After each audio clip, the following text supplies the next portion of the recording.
عرفات کا روزہ 9 ذی الحجہ کا ہے، لیکن حدیث میں آیا کہ حاجی جب عرفات کے میدان میں ہے تبھی روزہ رکھ سکتے ہیں۔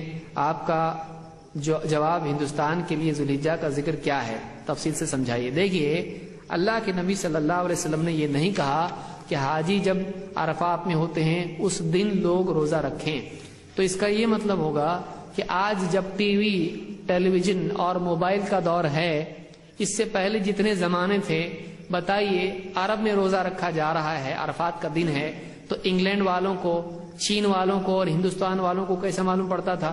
کوئی یہاں سے اڑ کے جا کے دیکھ کے آتا تھا، وہاں پہ کیسے معلوم پڑتا تھا؟ تو اللہ کے نبی صلی اللہ علیہ وسلم نے اس زمانے میں کیسا روزہ رکھنا سکھایا؟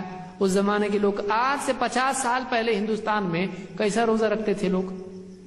کیا وہاں سے فون کر کے پوچھتے تھے؟ کیا کرتے تھے؟ یہاں کی تاریخ کے حساب سے رکھتے تھے۔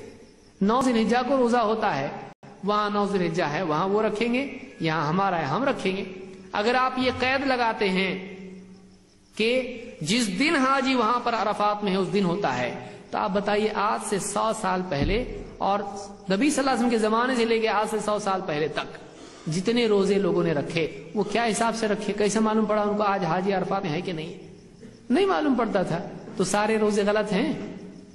تو یہ دیکھیے، یہ تشدد ہے، یہ صحیح نہیں ہے۔ ہمارے ملک میں ہم چاند کے مکلف ہیں۔ عجیب بات تو یہ ہے کہ وہاں عرفات میں روزہ ان کا ہے، یہاں رکھ رہے ہیں، عید ان کے حساب سے نہیں کر رہے ہیں۔ یہ کون سا قاعدہ ہے؟ حدیث میں کہاں بتایا گیا ہے آپ کو کہ آپ عرفے کے بعد میں ایک دن چھٹی کر کے پھر عید منائیں؟ یہ کہاں ہے؟ پھر اس کی کوئی دلیل نہیں ہے۔ اسی لیے شیخ عثیمین رحمہ اللہ نے یہ بات کہی، جو عرب کے عالم ہیں، دیکھیے وہ وہاں کے ہیں، انڈیا کے نہیں ہوں، وہ عرب کے ہیں۔ انہوں نے کہا کہ عرفہ کا روزہ اپنے اپنے علاقوں کے حساب سے ہونا چاہیے، کیونکہ ہم کو اس کا مکلف کیا ہی نہیں گیا کہ ہم معلوم کریں حاجی ابھی کیا کر رہا ہے۔